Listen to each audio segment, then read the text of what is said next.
Құрметті достар, 1 желтоқсан Қазақстанның тұңғыш президент күні.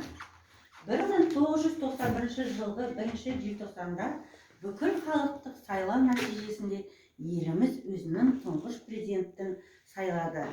Және осы күннен тәуелсіздік тарихы басталды.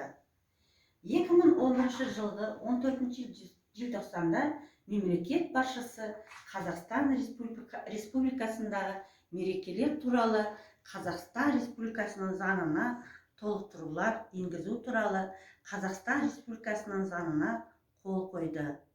Онда 1 желтоқсанда аталып өтілетін жаңа мемлекеттік мереке Қазақстан Республикасының тұңғыш президенттің күнін белгілеу көзделген болатын.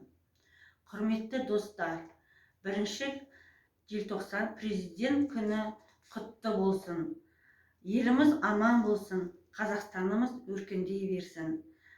Сіздердің отбасыларыңызға денсаулық, Қазақстанымызға бірлік, осы мерекелеріңіз құтты болсын.